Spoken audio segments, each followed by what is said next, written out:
जय श्री कृष्णा। राधे राधे जी। आप सभी को अक्षय तृतीया और परशुराम जयंती की मंगल शुभकामनाएं। भगवान श्री हरि विष्णु और माता लक्ष्मी की कृपा सदैव आप और आपके समस्त परिवार पर बनी रहे। तो भगवान श्री लक्ष्मी नारायण का ध्यान करके आज की कथा का प्रारंभ करते हैं। श्रुतदेव जी बोले कि अब मैं इस पापनाशक महात्मा का वर्णन करता हूँ, तुम ध्यान पूर्वक सुनो।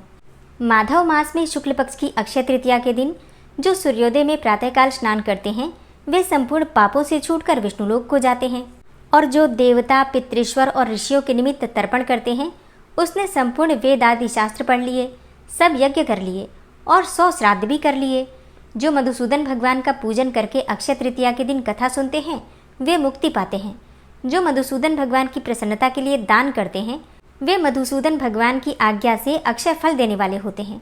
यह तिथि देवता, ऋषि और पितृश्वरों की है और इसीलिए इसमें सनातन धर्म करने पर देवता, पितृश्वर और ऋषियों की तृप्ति होती है। इस तिथि की प्रख्याति कैसे हुई वह भी मैं बताता हूँ। हे राजन, तू सावधान होकर सुन। प्राचीन समय में राजा बलि के संग इंद्र का भयंकर युद्ध हुआ और देवता और दैत्यों का भी आपस में द्वंद्व युद्ध हुआ। इंद्र पातालवासी बलि को जीतकर फिर पृथ्वी पर उथ्य के आश्रम में गया। वहां जाकर उसकी मंदगामिनी गर्भिणी पत्नी को देखा, जिसकी कमर में सुवर्ण सूत्र में बद्ध किंकिणी शोभा दे रही थी।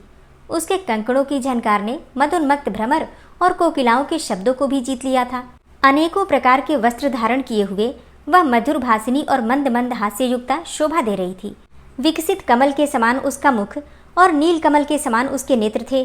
केतकी के उदर के समान पीत और मनोहर गालों वाली परिश्रम से श्वास भरती हुई दीनाक्षी पर्णकुटी की ओर मुख किए हुए थी। उसे पर्यक पर शयन करती हुई देखकर इंद्र को मोह उत्पन्न हुआ और वह बलपूर्वक उस गर्भिणी स्त्री से भोग करने लगा। तब गर्भस्थ पिंड ने अपने गिरने के भय से दुखी होकर अपने पांव से योनि मार्ग को ढक दिया, जिससे कि इंद्र का वीर्य पृथ्वी पर ही गिर पड़ा।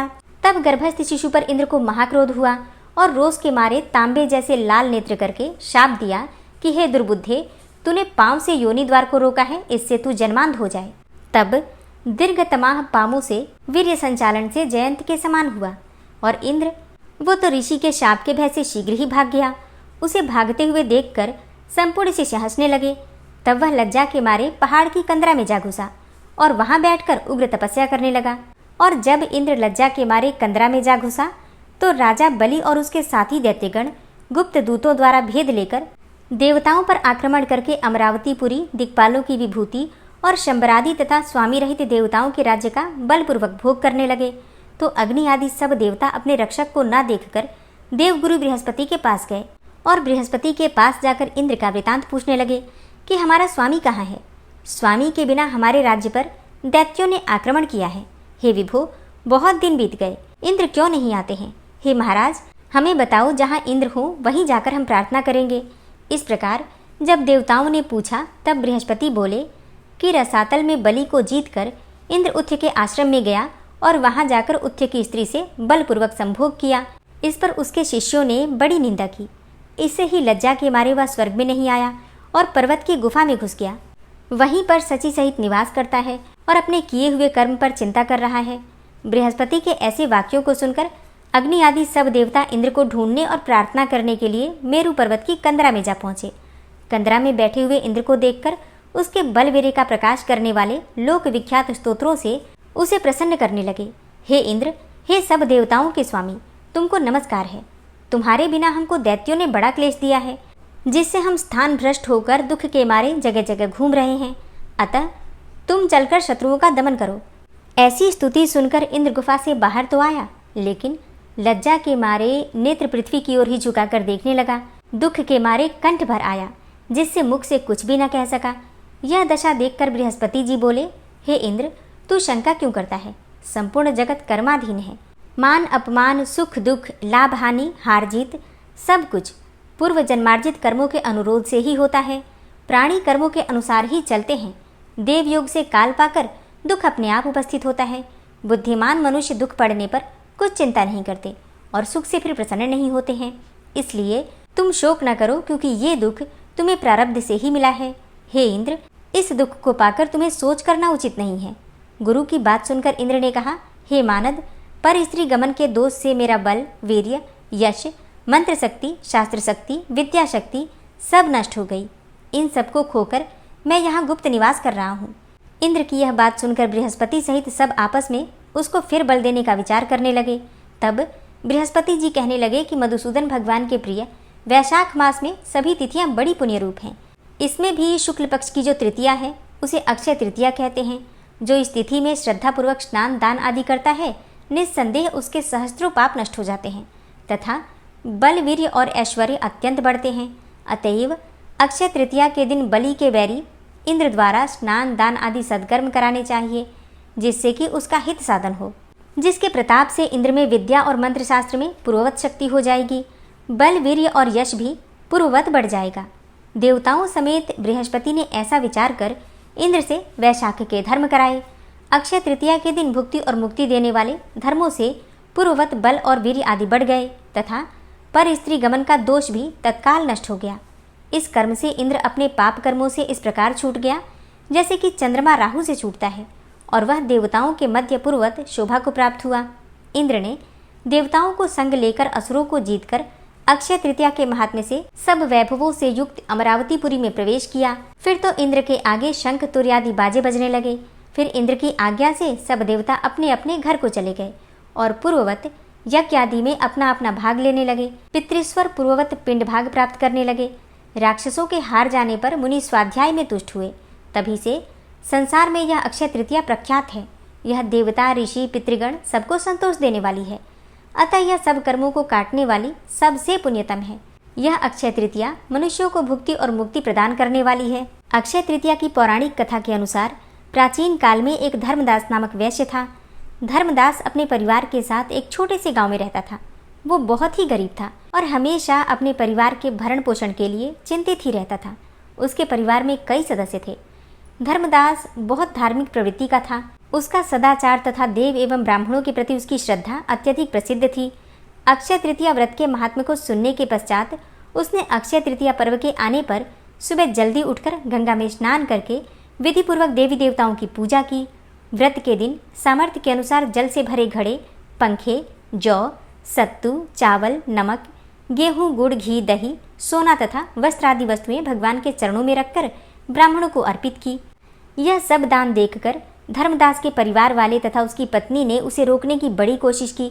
उन्होंने कहा कि अगर धर्मदास इतना सब कुछ दान में दे देगा तो उसके परिवार का पालन पोषण कैसे होगा। फिर भी धर्मदास अपने दान और पुण्य कर्म से विचलित नहीं हुआ और उसने ब्राह्मणों को कई प्रकार का दान दिया। उसके जीवन में जब भी अक्षय तृतीया का पावन पर्व आया, प्रत्येक बार धर्मदास ने विधि से इस दिन पूजा एवं दान आदि कर्म किया। अनेक रोगों से ग्रस्त तथा वृद्ध होने के उपरांत भी उसने उपवास करके धर्म कर्म और दान पुण्य किया। फिर यही वैश्य दूसरे यानी कि अगले जन्म में कुशावती के राजा हुए। मान्यता है कि अक्षय तृतीया के दिन किए गए दान पुण्य और पूजन के कारण वह अपने अगले जन्म में बहुत धनी एवं प्रतापी राजा बना। वह इतना धनी और प्रतापी राजा था कि त्रिदेव तक उसके दरबार में अक्षय तृतीया के दिन ब्राह्मण का वेश धारण करके उसके महायज्ञ में शामिल होते थे। अपनी श्रद्धा और भक्ति का उसे कभी घमंड नहीं हुआ। वह प्रतापी राजा महान एवं वैभवशाली होने के बावजूद भी धर्म मार्ग से कभी विचलित नहीं हुआ। माना जाता है कि यही राजा आगे के जन्मों में भारत के प्रसिद्ध सम्राट चंद्रगुप्त के रूप में पैदा हुए थे। जैसे भगवान ने धर्मदास पर अपनी कृपा की, वैसे ही जो भी व्यक्ति इस अक्षय तृतीया की कथा का महत्व सुनता है और विधि विधान से पूजा एवं दान आदि करता है, उसे अक्षय पुण्य एवं यश की प्राप्ति होती है। अक्षय तृतीया में पूजा पाठ और हवन इत्यादि भी अत्यधिक सुखद परिणाम देते हैं। यदि सच्चे मन से प्रभु से जाने अनजाने में किए गए अपराधों के लिए क्षमा याचना की जाए तो प्रभु अपने भक्तों को क्षमा कर देते हैं और उन्हें सत्य, धर्म और न्याय की राह में चलने की शक्ति प्रदान करते हैं। अक्षय तृतीया सर्वाधिक शुभ मुहूर्तों में से एक है। इस दिन भक्तजन भगवान विष्णु की आराधना में लीन होते हैं। स्त्रियां अपने और परिवार की समृद्धि के लिए व्रत रखती हैं। ब्रह्म मुहूर्त में गंगा स्नान करके श्री विष्णु जी और माँ लक्ष्मी की प्रतिमा पर अखंडित चावल अर्थात अक्षत चढ़ाना चाहिए। फिर शांत चित्त से उनकी श्वेत कमल के पुष्प या फिर श्वेत गुलाब, धूप, अगरबत्ती एवं चंदन इत्यादि से पूजा अर्चना करनी चाहिए। नैवेद्य के रूप में जौ, गेहूं या सत्तू, ककड़ी, चने की दाल आदि का चढ़ावा करें। इसी दिन ब्राह्मणों को भोजन करवाएं और उनका आशीर्वाद भी प्राप्त करें। साथ ही फल, फूल, बर्तन, वस्त्र, गौ, भूमि, जल से भरे हुए घड़े, कुल्हड़, पंखे, खड़ाऊ, चावल, नमक, घी, खरबूजा, चीनी, साग, इन सभी चीज़ों का दान करना पुण्यकारी माना जाता है। अक्षय तृतीया पर तीर्थों में स्नान करने की परंपरा है। ग्रंथों में कहा गया है कि अक्षय तृतीया पर किया गया तीर्थ स्नान जाने अनजाने में हुए समस्त पापों को खत्म कर देता है। इससे हर प्रकार के दोष समाप्त हो जाते हैं और इसलिए तीर्थ में स्नान करने को दिव्य स्नान कहा गया है। तीर्थ स्नान न कर सके तो घर पर ही पानी में गंगा जल मिलाकर भी स्नान कर सकते हैं। ऐसा करने से भी तीर्थ स्नान का ही पुण्य मिलता है। इसके बाद अन्न और जल दान का संकल्प लेकर जरूरतमंदों को दान दें। ऐसा करने से कई यज्ञ और कठिन तपस्या करने जितना पुण्य फल प्राप्त होता है। अक्षय तृतीया को युगादि तिथि भी कहते हैं। इस तृतीया का विष्णु धर्मसूत्र, भविष्य पुराण, मत्स्य पुराण और नारद पुराण में उल्लेख मिलता है। ब्रह्मा के पुत्र अक्षय का इसी दिन प्राकट्य दिवस रहता है। दान के लिए इस दिन खास अन्न और जल का दान ही करना शुभ माना जाता है। खासकर जल से भरा हुआ घड़ा या फिर कलश किसी मंदिर या फिर प्याऊ स्थल पर जाकर रखना चाहिए। ऐसा करने से सुख समृद्धि बढ़ती है। इस दिन प्रतिष्ठान का शुभारंभ करना, गृह प्रवेश करना और मंगल कार्य इत्यादि करना विशेष फल देने वाला होता है। अक्षय तृतीया को चिरंजीवी तिथि भी कहा जाता है, क्योंकि इसी तिथि पर भगवान विष्णु के अवतार परशुराम जी का जन्म हुआ था। परशुराम जी चिरंजीवी माने जाते हैं, यानी कि वे सदैव जीवित रहेंगे। इनके अलावा भगवान विष्णु के नर नारायण हयग्रीव अवतार भी इसी तिथि पर प्रकट हुए थे। बात करें अक्षय तृतीया की पूजा विधि के बारे में, तो अक्षय तृतीया पर सुबह जल्दी उठें और स्नान आदि के बाद घर के मंदिर में विष्णु जी और लक्ष्मी जी की पूजा करें। सबसे पहले गणेश जी की पूजा करें। इसके बाद गाय के कच्चे दूध में केसर मिलाकर दक्षिणावर्ती शंख में भरकर भगवान विष्णु और देवी लक्ष्मी की प्रतिमाओं का अभिषेक कीजिए। फिर इसके बाद शंख में जल भरकर उससे भगवान विष्णु जी और देवी लक्ष्मी का अभिषेक करें। फिर भगवान विष्णु और लक्ष्मी जी को लाल पीले चमकीले वस्त्र अर्पित करें। हार, फूल, इत्र आदि अर्पित करें। खीर, पीले फल या फिर पीली मिठाई का भोग लगाएं। पीपल में भगवान विष्णु का वास माना गया है, इसीलिए इस दिन पीपल के पेड़ पर जल अवश्य चढ़ाएं। किसी मंदिर में या फिर जरूरतमंद लोगों को अन्न, जल, जूते, चप्पल, वस्त्र, छाते का दान करें। सूर्यास्त के बाद शालिग्राम के साथ ही तुलसी के सामने भी गाय के कच्चे दूध से बने हुए घी का दीपक जलाइए। और फिर अक्षय तृतीया पर किसी सामूहिक विवाह में धनराशि भेंट करें। किसी अनाथ बालिका की शिक्षा या फिर उसके विवाह में आर्थिक मदद करें। घर के आसपास कोई भी जीव हो, जैसे कि गाय, कुत्ते या फिर बिल्ली, जो भी जीव होते हैं, पशु पक्षी होते हैं, उनके निमित्त अन्न और जल की व्यवस्था अवश्य करनी चाहिए। तो इस प्रकार से शुभ कर्म करते हुए आज का दिन व्यतीत करें और फिर रात्रि में यानी कि शाम के समय माता लक्ष्मी की विधि विधान से पूजा करें, आराधना करें, उनका आह्वान करें और उनसे प्रार्थना करें कि हे माँ लक्ष्मी, श्री हरि विष्णु सहित स्थायी रूप से आप मेरे घर में वास कीजिए। जाने अनजाने किसी भी प्रकार की भूल चूक हो जाए तो उसके लिए क्षमा प्रार्थना कर लीजिए। घर की रसोई में एक शुद्ध घी का दीपक जलाइए। घर के मंदिर में एक शुद्ध घी का दीपक जलाइए। घर के आसपास कोई मंदिर हो तो वहां जाकर भी आज दीप दान जरूर कीजिए। घर के मुख्य द्वार पर दोनों तरफ आपको शुद्ध घी या फिर तेल का दीपक जरूर जलाना चाहिए। घर में लड्डू गोपाल जी हैं तो आज से उनकी विशेष रूप से चंदन सेवा प्रारंभ हो जाती है। चंदन यात्रा जो कि 21 दिन भी चलती है, कई लोग इससे ज़्यादा भी करते हैं। गर्मी में हमारे ठाकुर जी को गर्मी ना लगे, क्योंकि बहुत नाजुक है हमारे कान्हा, तो इसलिए पूरी गर्मी में चंदन से ठाकुर जी का श्रृंगार करना चाहिए। उनके मस्तक पर, उनके चरणों में जरूर हमें चंदन लगाना चाहिए। इत्र की सेवा करनी चाहिए। इसके अलावा अनेकों प्रकार के फूल, जैसे कि मोगरे के पुष्प, गुलाब के पुष्प, जो भी पुष्प आपके पास उपलब्ध हो, उन सुगंधित पुष्पों से फूल बंगला तैयार करके हमारे ठाकुर जी को उसमें रखकर और उनकी सेवा करनी चाहिए। तो अक्षय तृतीया से ठाकुर जी की चंदन यात्रा प्रारंभ हो जाती है। इसके अलावा बिहारी जी के चरणों के दर्शन आज ही कराए जाते हैं। पूरे वर्ष ठाकुर जी के चरण ढके ही रहते हैं। सिर्फ अक्षय तृतीया एकमात्र दिन है जिस दिन बिहारी जी के चरणों के दर्शन हमें प्राप्त होते हैं। तो देखिए, अब सब लोग तो जा नहीं पाते हैं बिहारी जी के पास दर्शनों के लिए, तो अपने घर में जो ठाकुर जी हैं उन्हीं के चरणों के दर्शन कीजिए, क्योंकि सब में एक ही भाव है, ठाकुर जी वही हैं, चाहे वो वृंदावन के बिहारी जी हैं या आपके घर में जो ठाकुर जी हैं, कोई अंतर नहीं है। इसलिए उनके चरणों की सेवा कीजिए, उनका दर्शन कीजिए और मन में भाव रखिए कि हम विष्णु भगवान, बिहारी जी, ठाकुर जी, श्री राधा रमण सरकार, इनके दर्शन कर रहे हैं। अक्षय तृतीया पर सोना खरीदने का अगर आप शुभ मुहूर्त जानना चाहते हैं तो वीडियो चैनल पर अपलोड हो चुकी है, जरूर देख लीजिए। सूति जी कहते हैं कि भगवान श्री विष्णु का गोलोक धाम तम से परे अर्थात अंधकार से परे परम प्रकाश रूप है। पूर्वोक्त चारों ब्राह्मण जब उस लोक में चले गए तब महाप्राज्ञ शिव शर्मा ने अपने छोटे पुत्र से कहा, हे महामते सोम शर्मन, तुम पिता की भक्ति में रत हो। मैं इस समय तुम्हें यह अमृत का घड़ा दे रहा हूँ, तुम सदा इसकी रक्षा करना। मैं पत्नी के साथ तीर्थ यात्रा करने जाऊंगा। यह सुनकर सोम शर्मा ने कहा, हे महाभाग, ऐसा ही होगा। बुद्धिमान शिव शर्मा सोम शर्मा के हाथ में यह घड़ा देकर वहां से चल दिए और 10 वर्षों तक निरंतर तपस्या में लगे रहे। इधर धर्मात्मा सोम शर्मा दिन रात आलस्य छोड़कर उस अमृत कुंभ की रक्षा करते रहे। 10 वर्षों के पश्चात महायशस्वी शिव शर्मा पुनः लौटकर वहां आए और माया का प्रयोग करके भार्या सहित कोढ़ी बन गए। जैसे कि वे स्वयं कुष्ठ रोग से पीड़ित थे, उसी प्रकार उनकी स्त्री भी थी। दोनों ही मांस के पिंड की भांति त्याग देने योग्य दिखाई देते थे। वे धीर चित्त ब्राह्मण महात्मा सोम शर्मा के समीप आए। वहां पधारे हुए माता पिता को सर्वथा दुख से पीड़ित देखकर महायशस्वी सोम शर्मा को बड़ी दया आई। भक्ति से उनका मस्तक झुक गया। वे उन दोनों के चरणों में पड़ गए और बोले कि पिताजी, मैं दूसरे किसी को ऐसा नहीं देखता जो तपस्या, गुण समुदाय और उत्तम पुण्य से युक्त होकर आपकी समानता कर सके। फिर भी आपको यह क्या हो गया? हे विप्रवर, संपूर्ण देवता सदा दास की भांति आपकी आज्ञा के पालन में लगे रहते हैं। वे आपके तेज से खिंचकर यहाँ आ जाते हैं। आप इतने शक्तिशाली हैं, तो भी किस पाप के कारण आपके शरीर में यह पीड़ा देने वाला रोग हो गया है? ब्राह्मण श्रेष्ठ, इसका कारण बताइए। यह मेरी माता भी पुण्यवती है, इसका पुण्य भी महान है। यह पतिव्रत धर्म का पालन करने वाली है और यह अपने स्वामी की कृपा से समूची त्रिलोकी को भी धारण करने में समर्थ है। जो राग द्वेष का परित्याग करके भांति भांति के कर्मों द्वारा अपने पतिदेव का पूजन करती हैं, देवताओं की ही भांति गुरुजनों के प्रति भी इनके हृदय में आदर का भाव है। वह मेरी माता क्यों इस कष्टकारी कुष्ठ रोग का दुख भोग रही हैं? तब शिव शर्मा बोले कि हे महाभाग, तुम शोक न करो। सबको अपने कर्मों का ही फल भोगना पड़ता है, क्योंकि मनुष्य प्रायः पूर्वकृत पाप और पुण्यमय कर्मों से युक्त होता ही है। अब तुम हम दोनों रोगियों को धोकर साफ करो।